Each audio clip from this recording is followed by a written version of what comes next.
एक दौर था जब भारत को सोने की चिड़िया कहा जाता था। मसालों और दौलत का एक ऐसा खजाना जिस तक पहुंचने के लिए यूरोप की बड़ी बड़ी ताकतों के बीच लगभग 250 साल तक एक जबरदस्त होड़ चली।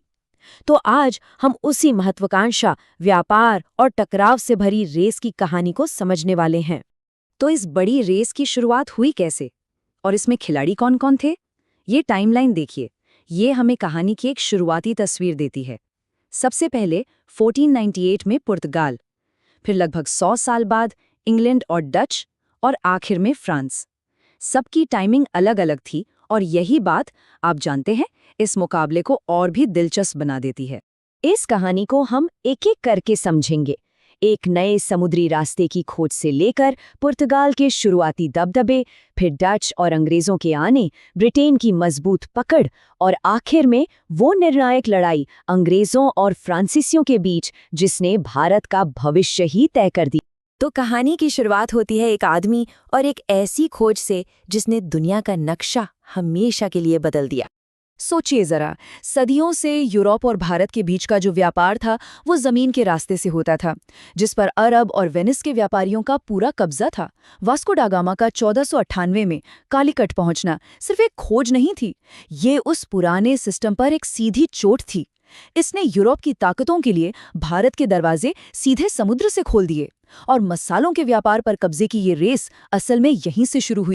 अब देखिए, रेस में सबसे पहले शुरुआत करने का फायदा पुर्तगाल ने पूरी तरह से उठाया। वो सिर्फ व्यापार करने नहीं आए थे, वो इस पूरे समुद्री इलाके पर अपना एक छत्र राज चाहते थे। उनकी स्ट्रैटेजी बिल्कुल साफ थी। 1505 में फ्रांसिस्को डी अल्मेडा को पहला वाइसरॉय बुलाकर भेजा गया। फिर 1510 में अल्फांसो डी अल्बुकर्क ने गोवा पर कब्जा कर लिया, जो एक बहुत बड़ा स्ट्रेटेजिक मूव था। और कोचिन में अपनी पहली फैक्ट्री जमाकर उन्होंने ये साफ कर दिया कि वो यहाँ लंबे समय तक टिकने आए हैं, और वो भी अपनी सैन्य ताकत के दम पर। लेकिन पुर्तगाल का ये दबदबा हमेशा के लिए तो नहीं रह सकता था। जल्द ही इस रेस में दो नए और बेहद शातिर खिलाड़ी शामिल होने वाले थे, और यहीं पर कहानी में एक बहुत बड़ा फर्क देखने को मिलता है। देखिए, पुर्तगाल की जो मुहिम थी उसे उनका राजा चला रहा था, लेकिन उनके मुकाबले में जो आए वो थी प्राइवेट कंपनियां, इंग्लिश ईस्ट इंडिया कंपनी और डच ईस्ट इंडिया कंपनी। ये सरकारें नहीं थीं, बल्कि शेयर होल्डर्स को जवाब देने वाली कंपनियां थीं, जिनका पहला और आखिरी मकसद मुनाफा कमाना था। तो ये दो बिल्कुल अलग अलग मॉडल थे। एक तरफ था पुर्तगाल, जो सैन्य ताकत और धर्म के नाम पर अपना एकाधिकार जमाना चाहता था, और दूसरी तरफ थे डच और अंग्रेज, जिनका शुरुआती फोकस पूरी तरह से व्यापार और मुनाफे पर था। उनकी असली ताकत उनकी सेना से ज्यादा उनके संगठित व्यापारिक तरीकों में थी। अब आते हैं उस खिलाड़ी पर जिसने ये रेस आखिरकार जीती। इंग्लिश ईस्ट इंडिया कंपनी ने ये बात समझ ली थी कि भारत में सिर्फ तलवार के दम पर राज नहीं किया जा सकता। उन्होंने कूटनीति और सही समय पर सही जगह हासिल करने का एक लंबा खेल खेला। शुरुआत में अंग्रेजों का रवैया बिल्कुल अलग था।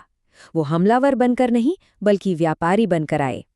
1609 में कैप्टन हॉकिंस जैसे दूत मुगल बादशाह जहांगीर के दरबार में पहुंचे और उनसे सूरत जैसी जगहों पर फैक्ट्री लगाने की इजाज़त यानी फरमान मांगा। ये शक्ति प्रदर्शन नहीं था, बल्कि इजाज़त लेकर काम करने की एक सोची समझी रणनीति थी। लेकिन अंग्रेजों की किस्मत का ताला किसी लड़ाई के मैदान में नहीं, बल्कि एक शाही शादी में खुलने वाला था। एक ऐसी घटना जिसका असर भारत पर सदियों तक महसूस किया जाना था।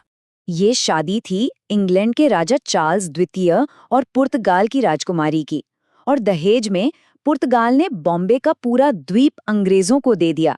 बाद में शाही परिवार ने इसे ईस्ट इंडिया कंपनी को सिर्फ 10 पाउंड सालाना के मामूली से किराए पर लीज पर दे दिया। आप सोच सकते हैं, सिर्फ 10 पाउंड। और ये सिर्फ एक जमीन का टुकड़ा नहीं था। बॉम्बे ने अंग्रेजों को पश्चिमी तट पर एक ऐसा गहरा बंदरगाह दे दिया जो मॉनसून में भी काम करता था। जल्द ही उन्होंने इसे सूरत की जगह अपना हेडक्वार्टर बना लिया। ये सौदा कंपनी के लिए एक एब्सोल्यूट गेम चेंजर साबित हुआ। 18वीं सदी के मध्य तक मैदान लगभग साफ हो चुका था। पुर्तगाली और डच काफी हद तक साइडलाइन हो चुके थे। अब भारत की सत्ता के लिए आखिरी और सबसे बड़ी लड़ाई होनी थी दो कट्टर दुश्मनों के बीच, ब्रिटेन और फ्रांस। और ये लड़ाई लड़ी गई दक्षिण भारत में, जिसे हम कर्नाटक युद्धों के नाम से जानते हैं। ये असल में 3 युद्धों की एक सीरीज थी, एक 3 एक्ट ड्रामा की तरह। पहला युद्ध तो बराबरी पर छूटा, लेकिन दूसरे युद्ध में फ्रांसीसी गवर्नर डुप्ले की हार एक बहुत बड़ा टर्निंग पॉइंट थी। और तीसरे युद्ध ने, जो दुनिया भर में चल रहे 7 इयर्स वॉर का हिस्सा था, इस कहानी का आखिरी फैसला सुना दिया। इस पूरी कहानी का क्लाइमैक्स था 1760 का वांडी वॉश का युद्ध।